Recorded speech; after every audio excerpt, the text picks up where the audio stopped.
નમસ્કાર મિત્રો, આજે જે આપણે લેસન લઈને આવ્યા છીએ એ છે પરીક્ષામાં પૂછાયેલી જે આર્ટિકલ્સની બ્લેન્ક પૂછાયેલી છે એને અહીંયા આપણે ડિસ્કસ કરવાનું છે. નિયમ સાથે સમજાવીશ અહીંયા. તો સૌપ્રથમ આપણે અહીંયા બ્લેન્ક એ પહેલી બ્લેન્ક છે.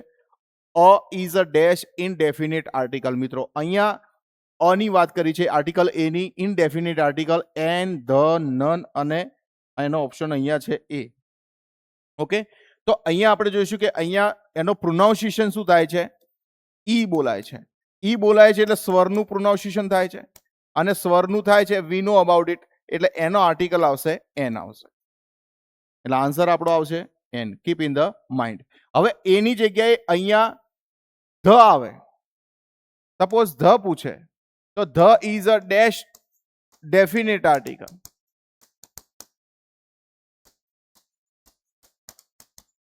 તો અહીંયા ડ બોલાય છે એટલે અહીંયા આર્ટિકલનો જવાબ શું આવશે? એ આવશે. તો આ રીતે ક્વેશ્ચન આપણે ક્રેક કરવા પડશે. તો આ રીતે થશે. નેક્સ્ટ વન આપણે એના પછીનો પ્રશ્ન જોઈએ. બીજો પ્રશ્ન છે Ahmedabad is a dash Manchester of India. સરખામણી કરવા માટે આપણે બધાને ખબર છે કે કોઈની સાથે આપણે કમ્પેરિઝન કરતા હોઈએ તો એ કમ્પેરિઝન કરવા માટે આપણે આર્ટિકલ ધનો ઉપયોગ કરતા હોઈએ છીએ. તો અમદાવાદની અહીંયા માન્ચેસ્ટર ઓફ ઇન્ડિયા કહેવાય, ઇન્ડિયાનું એક માન્ચેસ્ટર કહેવામાં આવે છે. એટલા માટે અહીંયા આન્સર શું આવશે? ધ. આગળ વધીએ. નેક્સ્ટ બ્લેન્ક છે, બહુ સરસ મજાની બ્લેન્ક છે અહીંયા કે which series of article fit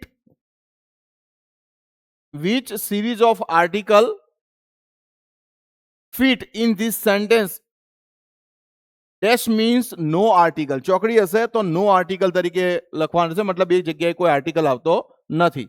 તો we need dash egg dash onion dash oil to make a dash single omelette. તો અહીંયા તમે જોશો કે નામ આપેલા છે, ઓકે, વસ્તુઓના. તો અહીંયા પહેલા શબ્દનું પ્રોનાઉન્સિએશન એગ થાય છે, અ બોલાય છે, એટલે અહીંયા આન્સર એન આવશે. ઓનિયનનો અ બોલાય છે એટલે એનો આન્સર એન આવશે. હવે ઓઇલ એટલે પ્રવાહી. પ્રવાહીના નામની આગળ આર્ટિકલ ના આવે. આર્ટિકલ આવતો નથી. એક સ્પેશિયલી ઓમિનેશન ઓફ આર્ટિકલનો એક વિડીયો મૂકીશ, એમાં ખાસ ધ્યાન આપજો કે ઓમિનેશન આર્ટિકલ કઈ જગ્યાએ નથી વપરાતો એનું તમે ખાસ ધ્યાન આપજો. પ્રવાહીના નામની આગળ આર્ટિકલ નથી આપતો એટલે અહીંયા ચોકડી આવશે. ડેશ સિંગલ લાઈન તો અ સિંગલ લાઈન આવશે. તો આપણો જવાબ કયો બન્યો? એન અને ચોકડી અને એન. રાઈટ નાઉ તો અહીંયા આન્સર સીધો એ જવાબ આપણો હશે એન ચોકડી પછી એ, એટલે આપણો આન્સર આવશે D. Keep in the mind. અહીંયા નિયમ સાથે આપણે સોલ્વ કરીએ છીએ, વધારે આપણને ખ્યાલ આવશે. અહીંયા મિત્રો આ તો સૌથી સહેલી બ્લેન્ક છે કે dash iron industry is a fast developing in dash East. તો આયરન ઇન્ડસ્ટ્રી અહીંયા એક સમૂહવાચક નામ જે આપણે કહીએ છીએ કે એક ચોક્કસ પ્રકારનું નામ છે એટલે ધ આવશે. ધ છે, હા છે ધ. અને ડેશ ઈસ્ટ એટલે દિશાઓના નામની આગળ દિશાઓના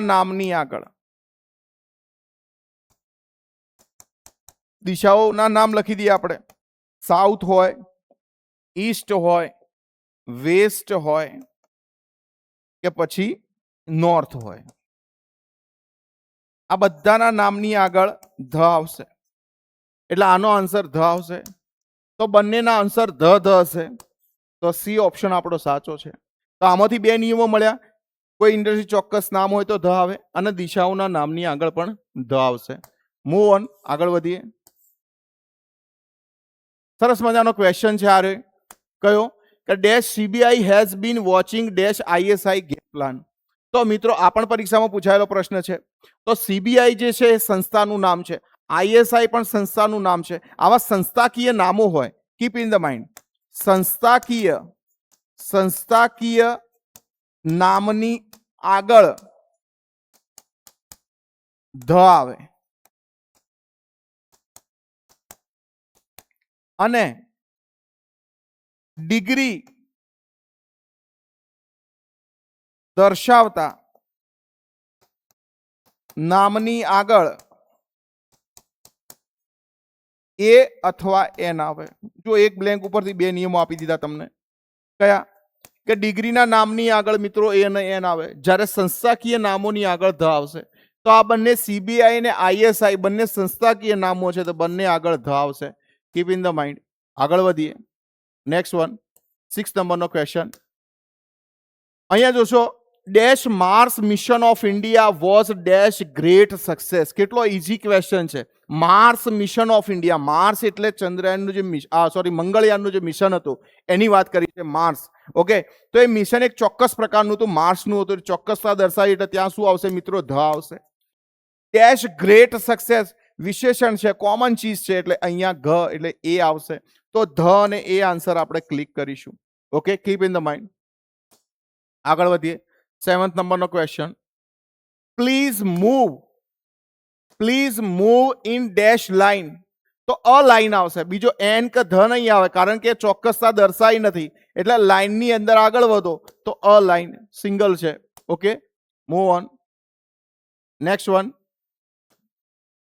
આમાં જોઈશું આપણે, I want dash Apple and 2 બનાનાસ. મિત્રો એપલ, પણ કયું એપલ છે ચોક્કસતા દર્શાવી નથી, નિશ્ચિતતા દર્શાવ્યો નથી, એટલે અહીંયા એક સંખ્યાનો ઉલ્લેખ કર્યો છે. અહીંયા 2 છે, અહીંયા 1 છે, મીન્સ અહીંયા એપલનો અ બોલાય, એટલે અહીંયા વોવેલ સાઉન્ડ આવ્યો. વોવેલ સાઉન્ડની આગળ શું આવે? એન, એટલે આપણો આન્સર જવાબ આવશે an. Keep in the mind. આ રીતે આગળ વધીએ. 9 નંબરમાં બહુ સરસ મજાનો ક્વેશ્ચન છે આ કે did you join dash NCC when you var MSc student. NCC અને એમએસસી મેં તમને પહેલા પણ વાત કરીને હાલ પણ વાત. સંસ્થાકીય નામો હોય તો શું આવશે? ધ આવશે. અને ડિગ્રી હોય તો ડિગ્રીના નામની આગળ શું આવશે? એ અથવા એન આવે. ઓકે, તો અહીંયા ડિગ્રી અને સંસ્થાકીય. હવે એનસીસી છે, સંસ્થા દર્શાવે છે, અહીંયા શું આવશે? એક ધ આવશે. ઓકે, અને એમએસસી એક ડિગ્રી છે, એ બોલાય છે, એમ એટલે એ બોલાય છે, એટલે અહીંયા શું આવશે? એન. ઓકે, તો આપણો જવાબ ધ અને એન છે. હા, ધ અને એન છે. આ રહ્યું, તો એને કરેક્શન કરી નાખો. Move on. આગળ વધીએ. Yes, dash lotus is a dash national flower of our country. Lotus જે છે એ ચોક્કસ પ્રકારના ફૂલની વાત કરી છે, કમળની, અને એ કમળને એક બિરુદ આપવામાં આવ્યું છે નેશનલ ફ્લાવરનું. તો મિત્રો અહીંયા જે ચોક્કસ આખા સમુદાયની વાત હોય તો શું આવે? ધ. અને નેશનલ એ પણ એક પ્રકારની બિરુદ આપવામાં આવી છે, એટલે ધ. તો ધ આપણો જવાબ આવશે. Keep in the mind. એટલે બિરુદ આપવામાં આવ્યું હોય અને પ્લસ એક પ્રકારની સમૂહ જાતિ દર્શાવતું હોય તો એની આગળ ધ આવે. Either dash European dash or dash Asian can win the gold medal. તો અહીંયા તમે જોશો કે આઈધર યુરોપિયન છે અને એશિયન છે. તો યુરોપિયનમાં શું બોલાય છે? યુ, એટલે અહીંયા એન યુરોપિયન આવશે. એન યુરોપિયન આવશે? ના, એન યુરોપિયન નહીં આવે. યુ બોલાય છે એટલે શું આવશે? અ આવશે. અને એશિયનમાં અ બોલાય છે એટલે અહીંયા શું આવશે? એન. તો અ અને એન કોઈ જગ્યાએ દેખાય છે? હા, આ આપણો જવાબ છે. Move on. આગળ વધીએ. Ashok is a dash honourable man. હવે અહીંયા અશોક ઓનરેબલ મેનની વાત કરી છે. ઓનરેબલ, હોનરેબલ નહીં બોલાતું, ઓનરેબલ. આ હો નહીં બોલાતો, શું બોલાય છે? ઓ, એટલે અ બોલાય છે, એટલે અહીંયા શું આવશે? An honourable. આન્સર આવશે an. Keep in the mind. Next one, dash. અહીંયા એક વાત કરી છે, INS Vikrant join dash Indian navy long back. એક જહાજનું નામ છે. અને મિત્રો આખું બંધ કરીને આપણે જહાજના નામ આગળ આપણે ધ મૂકી દેવાનો, રાઈટ? ધ તો મૂકી દઈએ, પણ ઇન્ડિયન નેવી એ પણ એક આપણી શું છે? સુરક્ષા દળની નામ છે, એ પણ ધ આવશે. તો આપણો જવાબ ધ આવશે. Keep in the mind. The INS Vikrant join dash Indian navy long back. આગળ વધીએ. સ્મારક છે, આખો બંધ કરીને પ્રશ્નમાં જવાબ સાચો પડી જાય. તાજમહેલ, સ્મારકના નામની આગળ ધ આવે. The Taj Mahal, the red fort. આગળ વધીએ તો અહીંયા આન્સર ધ આવશે. Dash elephant is standing under the tree.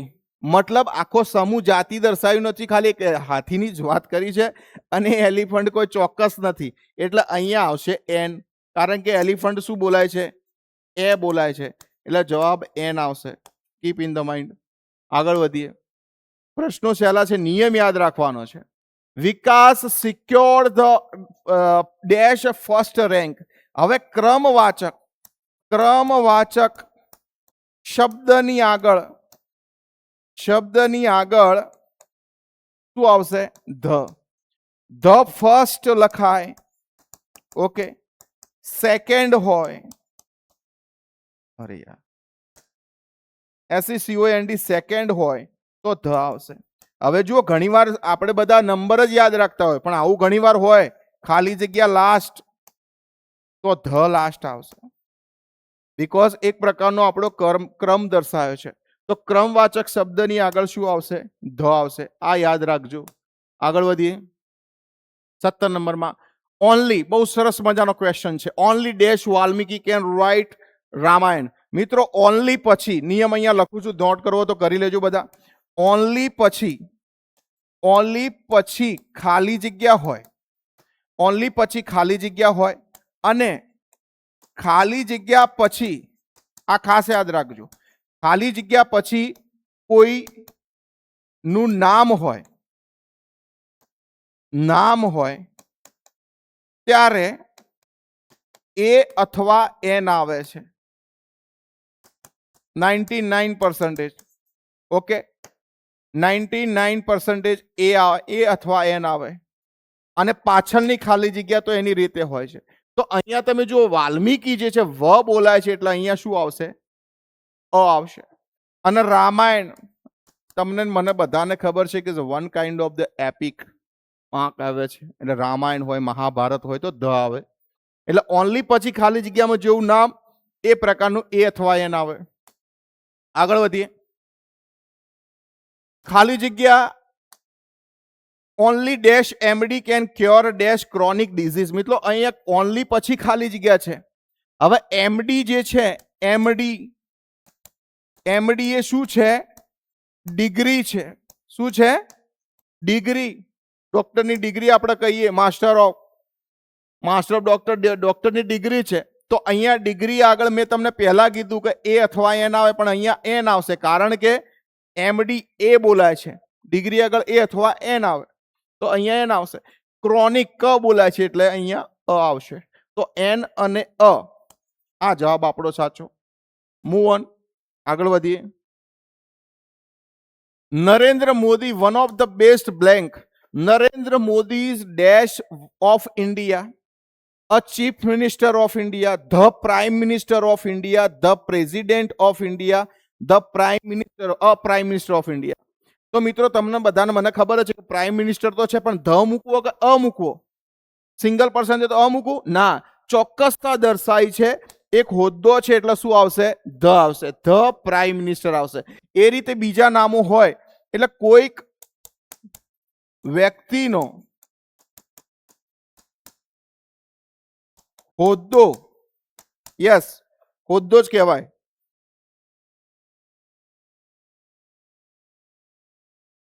કોઈ વ્યક્તિના હોદ્દો આગળ ધ આવે. આપણે લખીએ ધ હેડમાસ્ટર,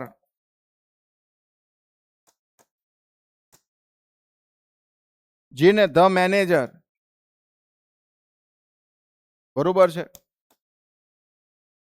ધ પ્રેસિડેન્ટ. તો આ જે હોદ્દા દર્શક શબ્દો હોય છે, એની આગળ આંખો બંધ કરીને ધ આવે, એટલે આપણો જવાબ આવશે the prime minister of India. Keep in the mind. નિયમ પણ નોટ કરી લેજો, ખાસ ઇમ્પોર્ટન્ટ નિયમ છે. આ પણ બહુ સરસ મજાની બ્લેન્ક છે. Dash Bhagavad Gita is a holy book of Hindus. તો અહીંયા તમે જોજો તો ભગવદ્ ગીતા છે, એ આપણે ધર્મગ્રંથનું નામ છે, એટલે ધ આવશે.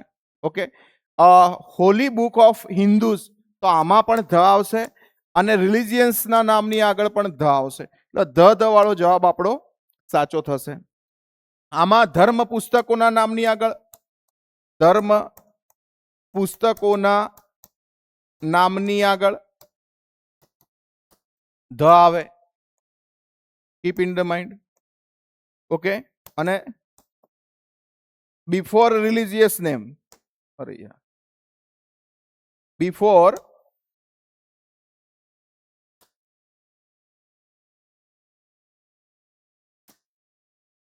ધર્મના નામની આગળ, ધર્મના નામની આગળ પણ ધ આવશે. ઓકે, યાદ રાખીશું. આગળ વધીએ. ડન. તો આટલી બ્લેન્ક હતી જે એક્ઝામમાં પૂછાયેલી હતી, અને આ બધા નિયમો યાદ રાખવાથી તમને આવી બીજી જે પણ બ્લેન્ક્સ પૂછાય તો તમારો જવાબ સાચો પડશે. ઓકે, મારી સાથે બન્યા રહેતો અને શીખતા રહેજો. Thank you.